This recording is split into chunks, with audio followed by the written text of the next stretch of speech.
رسول اللہ صلی اللہ علیہ وسلم کے مؤذن، آپ کے غلام نہیں تھے وہ. بلال رضی اللہ عنہ کا نام آتے ہی ساتھ آپ کو پتا ہونا چاہیے کہ ان کی سب سے اہم ترین ذمہ داری آذان دینا تھی. ٹھیک ہے، اور اس کے بعد بہت سی خوبیاں ان کے اندر، ان کے ایمان پر استقامت اور ان کی رسول اللہ صلی اللہ علیہ وسلم سے شدید محبت وغیرہ وغیرہ. ان کا نام بلال بن رباح الحبشی تھا، کنیت ابو عبداللہ تھی. یہ ان لوگوں میں شمار ہوتے ہیں جنہوں نے اسلام لانے میں پہل کی. قریش کے قبیلہ بنو جمح کے آزاد کردہ غلام تھے. انہوں نے اپنے اسلام لانے کا اعلان کیا تو ان کے آقا امیہ بن خلف جمحی قریشی نے ان کو سزائیں دینا شروع کر دی. ان کو ابو بکر رضی اللہ عنہ نے خرید لیا اور آزاد کر دیا. یہ سزاؤں پر صبر کرنے میں مشہور ہوئے، اور سزا کے دوران ان کا یہ مقولہ ہوتا تھا احد احد. یہ بہت مشہور ہوا کہ جب ان کو مارا جاتا اور کہا جاتا کہ تم توحید کا اقرار نہ کرو تو یہ مار کھاتے جاتے اور احد احد پکارتے جاتے کہ بس اللہ ایک ہے. بلال رضی اللہ عنہ کے بارے میں کہا جاتا ہے کہ ان کا اپنا نفس اللہ کے راستے میں حقیر ہو گیا. انہوں نے اپنی جان کی پرواہ نہیں کی، انہیں اس بات کی پرواہ ہی نہیں رہی کہ لوگ میرے ساتھ کیا سلوک کرتے ہیں. یہاں تک کہ یہ لوگ ان کو سزا دے کر ان سے اکتا گئے تو انہوں نے ان کی گردن میں رسی ڈال کر بچوں کو پکڑا دی کہ وہ گھسیٹتے پھرے ان کو. یعنی جب بڑے مار مار کے تھک گئے تو بچوں کو رسی دے دی کہ انہیں گھسیٹیں، اور وہ ان کو مکہ کے 2 پہاڑوں کے درمیان گھسیٹتے تو بلال رضی اللہ عنہ احد احد پکارتے چلے جاتے. نبی صلی اللہ علیہ وسلم فرماتے ہیں جس رات مجھے معراج کروائی گئی اس رات میں جنت میں داخل ہوا تو اپنے ایک طرف میں نے کسی کے چلنے کی آہٹ سنی تو میں نے کہا اے جبریل یہ کیا ہے؟ انہوں نے کہا یہ بلال مؤذن ہے، یہ بلال ہیں. کیا وجہ تھی؟ کس وجہ سے ان کو یہ مقام ملا؟ اب اس پر غور کیجئے. ابو ہریرہ رضی اللہ عنہ سے مروی ہے کہ نبی صلی اللہ علیہ وسلم نماز فجر کے بعد بلال رضی اللہ عنہ سے فرماتے ہیں اے بلال مجھے اپنا سب سے زیادہ امید والا نیک عمل بتاؤ. یعنی مجھے بتاؤ کہ تمہیں اپنے کس عمل سے امید ہے کہ وہ بہت اچھا ہے اور اللہ نے قبول کر لیا ہوگا، جو تم نے اسلام لانے کے بعد کیا، کیونکہ میں نے جنت میں اپنے آگے تمہارے جوتوں کی چاپ سنی ہے. بلال رضی اللہ عنہ نے کہا میں نے تو اپنے نزدیک اس سے زیادہ امید کا کوئی کام نہیں کیا کہ جب بھی میں نے رات یا دن میں کسی وقت وضو کیا تو میں نے اس وضو سے اتنی نماز پڑھ لی جتنی مقدر میں تھی. یعنی کبھی ایسا نہیں ہوا کہ وضو کیا ہو اور اس کے ساتھ نماز نہ پڑھی ہو. نوافل کا اہتمام. دوسری اور تیسری وجہ، یعنی پہلی وجہ وضو کے بعد نفل پڑھنا، دوسری اور تیسری وجہ ہر دفعہ آذان دینے کے بعد 2 رکعت پڑھنا، اور جب وضو نہ رہے تو وضو کر لینا، اور جب وضو کرے تو ساتھ ہی نماز پڑھ لینا.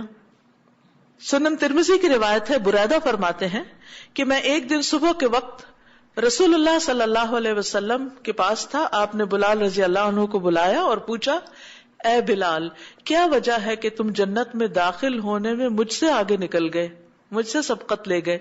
کیونکہ میں جب بھی جنت میں گیا، یعنی آپ کو خواب میں یا پھر معراج کے موقع پر دکھائی گئی تھی اور خواب میں آپ یعنی تشریف لے جاتے تھے، تو جب بھی میں داخل ہوا تم مجھ سے پہلے داخل ہو گئے. میں نے اپنے سامنے تمہارے چلنے کی آہٹ محسوس کی. آج رات بھی جب میں جنت میں داخل ہوا تو میں نے تمہارے چلنے کی آہٹ وہاں محسوس کی.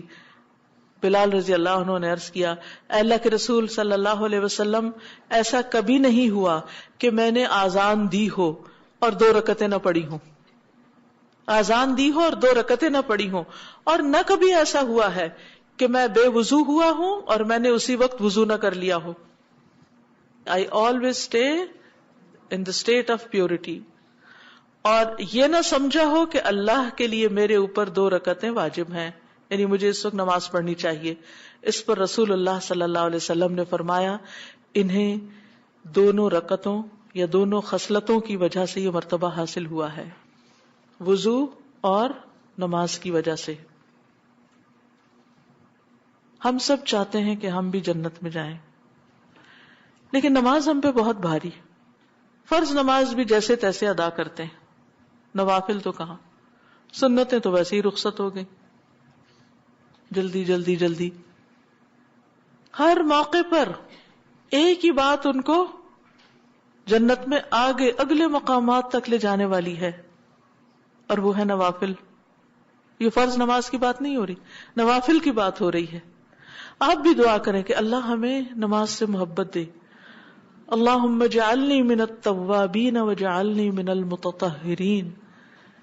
اللہ ہمیں پاک صاف رہنے والوں میں شامل کر دے کہ وضو کی حالت میں رہیں. ٹھیک ہے, کچھ لوگوں کو تکلیف ہوتی ہے, کوئی بیماری ہوتی ہے, ان کا وضو زیادہ دیر نہیں رہتا, لیکن اس کا یہ مطلب نہیں کہ کوئی بھی بیماری ہمیشہ کے لیے لگ گئی ہے. ہر بیماری کا علاج ہے, اور اللہ اس کا ایک نام الشافی ہے, وہ شفا دینے والا ہے. تو اس سے دعا بھی کیجیے, اور اس کے ساتھ ساتھ پھر کوشش کیجیے کہ وضو کے ساتھ رہیں. جب آپ واش روم جائیں تھوڑی دیر لگے گی, اور یہاں تو آپ دیکھیے اکثر موسم سرد رہتا ہے, جرابیں آپ نے پہنی ہوتی ہیں, تو صرف اوپر کے 2 بازو اور ایک چہرہ ہی تو دھونا ہوتا ہے. کلی اور ناک کتنا سا وضو میں کتنا ٹائم لگتا ہے, کتنی دیر لگتی, بہت تھوڑی. صرف ہماری سستی ہوتی, اور کہتے ابھی بڑا کام ہے, جلدی جلدی چلو جلدی. حالانکہ اس کے بعد جب آپ وضو سے ہوں گے تو آپ کی کیفیت ہی بدلی ہوئی ہوگی, آپ کے اندر ایک اطمینان, ایک سکون اور ایک خوشی ہوگی. اور اگر آپ کو اللہ تعالیٰ موقع دے, زندگی کے مختلف ادوار میں مختلف طرح کی ذمہ داریاں ہوتی. کبھی آپ کے اوپر کاموں کا بہت سٹریس اور پریشر ہوتا ہے, ہفتے کے کچھ دن کے کچھ حصے بہت مصروف ہو سکتے ہیں, لیکن ہم سب ایمانداری سے جانتے ہیں کہ کچھ نہ کچھ اوقات ہم پر ایسے ضرور آتے ہیں کہ جس میں ہمارا اپنا ٹائم ہوتا ہے. اس دن وہ بہن بتا رہی تھی کہ جب سارے گھر والے جاتے ہیں میں خوش ہو جاتی ہوں, میں دروازہ بند کرتی ہوں اور خوب قرآن کی تلاوت شروع کر دیتی ہوں. تو جس کو نماز سے محبت ہوگی وہ کیا کرے گا, نماز کی طرف دوڑے گا. لیکن افسوس یہ کہ ہمارے معاشرے میں ایسے محاورے ہو گئے کہ لوگوں نے نماز کی اہمیت کم کر دی, یہ کہہ کہ ہم نے دیکھے ہیں نماز پڑھنے والے. ٹھیک ہے, نماز پڑھنے والوں کو اپنا اخلاق اور معاملات درست رکھنے چاہیے, لیکن اس میں نماز کا کوئی قصور نہیں. قرآن بتاتا ہے کہ نماز تو انسان کو برائی اور بے حیائی سے روکتی ہے. اور پھر ملا کی دوڑ مسجد تک, بھئی تم اپنی جاب پہ دوڑتے ہو تو وہ اپنے کام سے دوڑتا ہے, اس کی یہ جاب ہے. تو نماز پڑھنے والوں کا مذاق اڑایا جاتا ہے ہمارے معاشرے میں. یعنی جو 5 وقت کا پابند ہو جائے اور اگر کوئی نفل پڑھنا شروع کر دے تو اس کو تو پتہ نہیں کیا سمجھا جاتا ہے کہ اس کی زندگی میں کوئی مسئلہ پیش آ گیا, تب یہ بار بار نفلیں پڑھتا ہے. مسئلہ کس کی زندگی میں نہیں ہے, ہر ایک کی زندگی میں ہے. تو مسئلوں کا حل سب سے پہلے قرآن نے کیا بتایا, وَاسْتَعِينُوا بِالصَّبْرِ وَالصَّلَاةِ, صبر اور نماز سے مدد لو.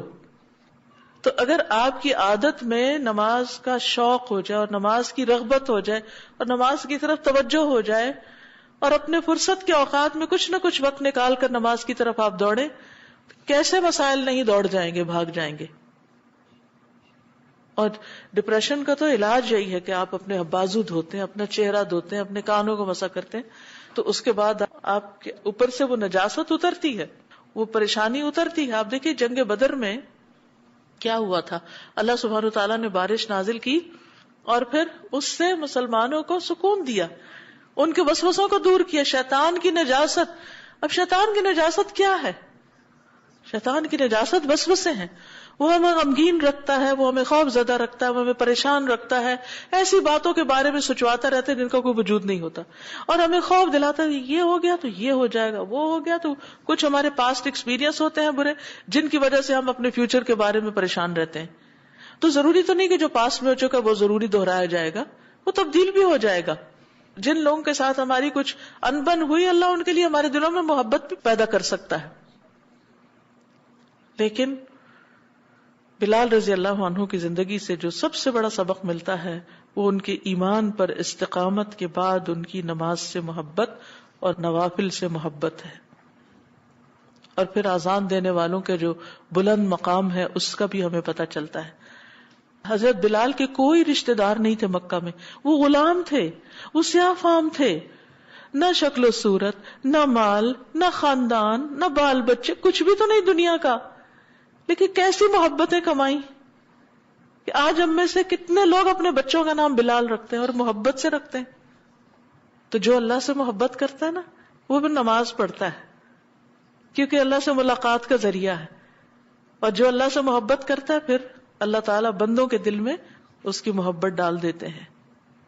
کسی کی بھی محبت کی کمی کا شکوہ ہے نا تو اس سے شکوے کرنے کے بجائے اللہ کی طرف رغبت کرے, اللہ اس کا دل آپ کے لیے نرم کر دے گا. بلال رضی اللہ عنہ کے بارے میں کچھ آیتیں بھی نازل ہوئیں اور نبی صلی اللہ علیہ وسلم کو حکم دیا گیا کہ وہ ان سے اور ان جیسوں سے جڑ کر رہے. سنن ابن ماجہ کی روایت ہے, سعد رضی اللہ عنہ کہتے ہیں کہ یہ آیت ہم 6 غریب افراد کے بارے میں نازل ہوئی, میرے, ابن مسعود, صہیب, عمار, مقداد اور بلال رضی اللہ عنہ کے بارے میں.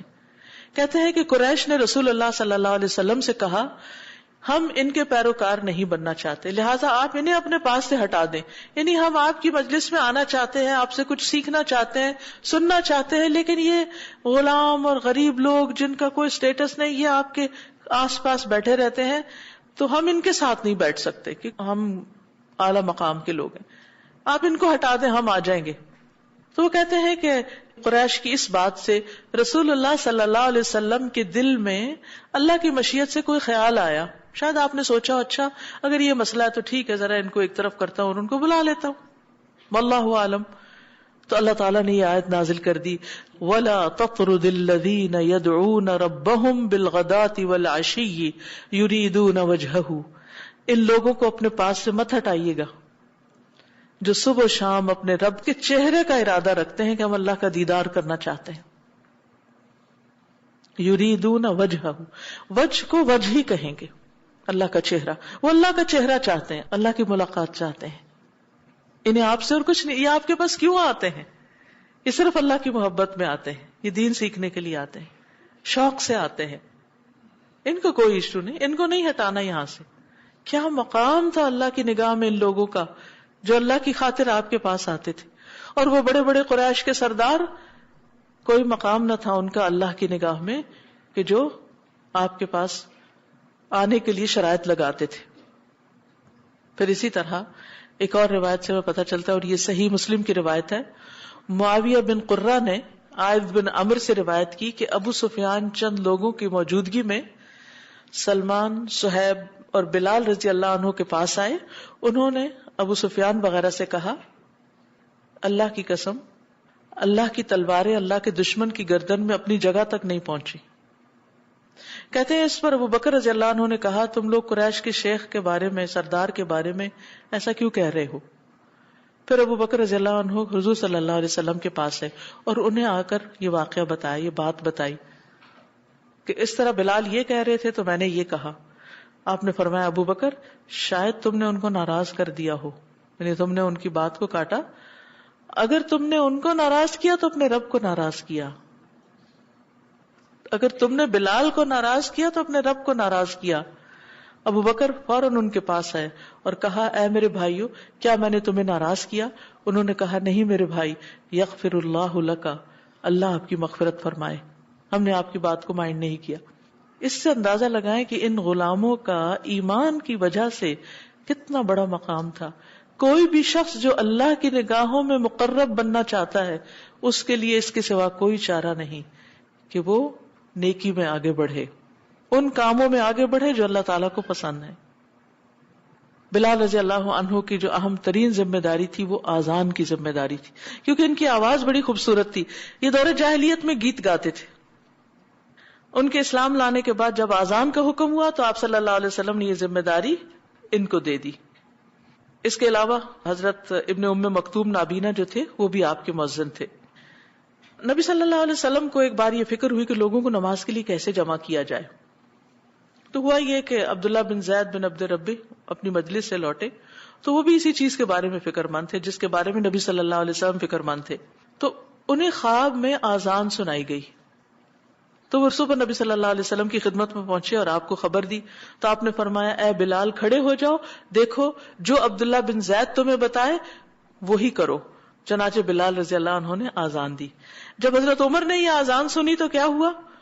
انہوں نے کہا کہ میں نے بھی ایسا ہی خواب دیکھا ہے یہی سنا ہے اپنی خواب میں. تو پھر آپ صلی اللہ علیہ وسلم کی اس بات کی مزید تصدیق ہو گئی. آپ نے فرمایا کہ یہ خواب سچا ہے. اور پھر بلال کے ساتھ حضرت عبداللہ کو کھڑا کیا اور ان کو کہا کہ بلند آواز سے آذان کہیں. اور پھر اس کے بعد وہ آذان کہنے لگے. اور آپ صلی اللہ علیہ وسلم نے ان کو طریقہ بھی سکھایا. اس سے یہ پتہ چلتا ہے کہ جب کسی کو ڈیوٹی دی جائے تو اس کو اس کی جاب ڈسکرپشن بھی بتائی جائے, اس کو ایکسپلین بھی کیا جائے کہ تم نے کیا کرنا ہے. آپ نے فرمایا کہ اے بلال, جب تم آذان دو تو ٹھہر ٹھہر کر دو, اور جب اقامت کہو تو جلدی جلدی کہو, اور اپنی آذان اور اقامت کے درمیان اس قدر وقفہ رکھو کہ کھانے پینے والا اپنا کھانا پینا ختم کر لے, اور اگر کوئی واش روم میں ہے تو اپنی ضرورت پوری کر لے, اور اس وقت تک اقامت نہ کہو جب تک میں تمہیں نظر نہ آ جاؤں. تو جابر کہتے ہیں کہ بلال رضی اللہ عنہ آذان کو کبھی بھی مؤخر نہیں کرتے تھے, یعنی اپنے وقت سے دیر نہیں کرتے تھے. البتہ اقامت کبھی کبھی مؤخر کر دیتے نبی صلی اللہ علیہ وسلم کے انتظار میں, کیونکہ جب تک آپ تشریف نہیں لاتے تھے تو وہ اقامت نہیں کہتے تھے, جب آپ کو دیکھ لیتے تو اقامت کہتے. نبی صلی اللہ علیہ وسلم حضرت بلال کو کہتے کہ یا بلال اقم الصلاۃ ارحنا بہا, اے بلال اقامت کہو اور ہمیں اس سے راحت پہنچاؤ. یعنی آپ ان کی اقامت سے پھر بعد میں نماز پڑھاتے تو اس نماز سے آپ کو راحت اور سکون ملتا. پھر فجر کے وقت سے پہلے بھی یہ اذان دیتے تھے تاکہ لوگ جو ہیں وہ نماز تک پہنچ سکیں, اپنا سحری کچھ نہ کچھ کھا لیں. پھر اسی طرح یہی اذان دیتے, یہی اقامت کہتے تھے, یعنی کوئی اور اقامت نہیں کہتا تھا, یہی اقامت کہتے تھے. جمعے کے دن بھی جب نبی صلی اللہ علیہ وسلم ممبر پر بیٹھتے تو بلال اذان دیتے تھے, اور جب ممبر سے نیچے اترتے وہی اقامت کہتے. آپ کو اذان میں دوہرے کلمات جیسے اشہد ان لا الہ الا اللہ, اشہد ان لا الہ الا اللہ, اشہد ان محمد الرسول اللہ, اشہد ان محمد الرسول اللہ کہنے کا حکم دیا گیا, لیکن اقامت میں ایک کہہ رہے سنگل اشہد ان لا الہ الا اللہ, اشہد ان محمد الرسول اللہ, اور ذرا تیزی سے پڑھنا. تو کبھی آپ کو بھی ایسا کرنے کا موقع آئے تو اذان نہ دینے کھڑے ہو جائیں. کچھ لوگوں کو جب کہا جاتا ہے نا کہ ذرا اقامت کہہ دیں تو وہ اتنے آرام آرام سے وہ کہنا شروع کر دیتے ہیں کہ جیسے اذان دی جا رہی ہو. تو اقامت تیز کہنی چاہیے اور سنگل ٹائم. پھر اسی طرح یہ ہے کہ نبی صلی اللہ علیہ وسلم کی غیر موجودگی میں وہ آسن طریقے سے ذمہ داری ادا کرتے تھے. اگر کہیں آپ باہر تشریف لے جاتے تو بھی اپنے وقت پر اذان دیتے, اور ایک موقع پر آپ نے اذان دی اور حضرت ابوبکر نے آپ کی غیر موجودگی میں نماز پڑھائی. اور ان کی اذان کا جو انداز تھا وہ بھی بہت زبردست تھا. جب اذان دیتے تھے تو دائیں طرف بھی رخ کرتے تھے اور بائیں طرف بھی, دائیں اور بائیں جانب چہرہ کر کے حی علی الصلاۃ اور پھر حی علی الفلاح کہا کرتے تھے. ان کی آخری اذان وہ تھی جب رسول اللہ صلی اللہ علیہ وسلم کی وفات کے دن, بس اس کے بعد انہوں نے مدینہ میں پھر اذان نہیں دی. جب عمر بن خطاب نے بیت المقدس فتح کیا تو مسلمانوں نے ان کو درخواست کی کہ بلال سے کہیں آج اذان دیں, تو انہیں پھر آمادہ کیا گیا, تو انہوں نے پھر اذان دی. تو سارے صحابہ بہت روئے, اور سب سے زیادہ حضرت عمر روئے.